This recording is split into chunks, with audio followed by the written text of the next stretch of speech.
यह आदमी निश्चित रूप से एक प्रतिभाशाली व्यक्ति है। वह एक प्लास्टिक की ट्रे लाता है। फिर औजारों का उपयोग करके वह ट्रे के नीचे चारों कोनों में से प्रत्येक पर एक घूमने वाला पहिया लगाता है। इसके बाद वह ट्रे पर एक जल भंडारण टैंक रखता है।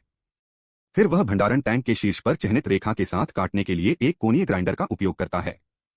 शीर्ष प्लास्टिक को हटाने के बाद वह एक खुला टैंक बनाता है।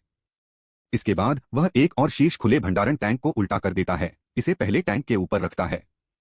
उसी समय वह दो टैंकों के बाहरी फ्रेम को सुरक्षित रूप से एक साथ पेंच करता है। फिर वह भंडारण टैंक के बाहरी फ्रेम में एक आयताकार उद्घाटन काटने के लिए कोणीय ग्राइंडर का उपयोग करता है। इसकी ऊंचाई 180 सेंटीमीटर और चौड़ाई 50 सेंटीमीटर है।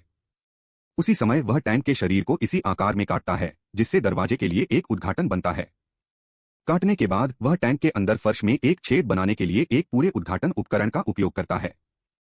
फिर वह नीचे से ऊपर की ओर एक मोड़ डालता है।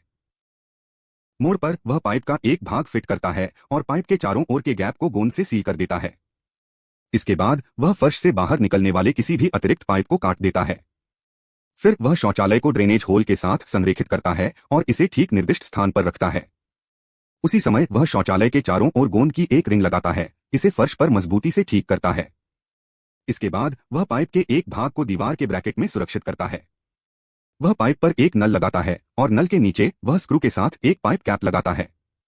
पाइप के एक भाग को केप से जोड़ने के बाद वह ड्रेनेज पाइप के लिए एक आउटलेट के रूप में पाइप के नीचे एक छेद ड्रिल करता है। पाइप के ऊपर वह एक और पाइप कैप जोड़ता है और पाइप कैप में एक छेद काटता है। फिर वह पाइप कैप को सिलिकॉन की एक रिंग से कोट करता है और स्टेनलेस स्टील सिंक को उसमें सुरक्षित करता है। इसके बाद वह पानी की आपूर्ति पाइप को शौचालय की टंकी से जोड़ता है और शॉवर हेड के लिए लचीली नली को जोड़ता है। उसी समय वह शॉवर ब्रैकेट स्थापित करता है। फिर वह शौचालय की सीट स्थापित करता है और अब हैंडहेल्ड शॉवर हेड स्थापित किया जा सकता है। इसके बाद वह लकड़ी का एक टुकड़ा ढूंढता है और पानी की टंकी के फ्रेम पर एक कांच लगाता है। कांच का दूसरा हिस्सा बाथरूम के दरवाजे को बनाने के लिए लकड़ी के बक्से से जुड़ा होता है। फिर वह दरवाजे के हैंडल को फिर से जोड़ता है और बाथरूम के पानी के पाइप अब सभी जुड़ गए हैं। इसके बाद वह फर्श पर काले लचीले ट्यूबिंग की एक परत बिछाता है। एंटी स्लिप मैट इंस्टॉलेशन पूरा करने के बाद पानी की टंकियों से बना मोबाइल बाथरूम अब पूरा हो गया है।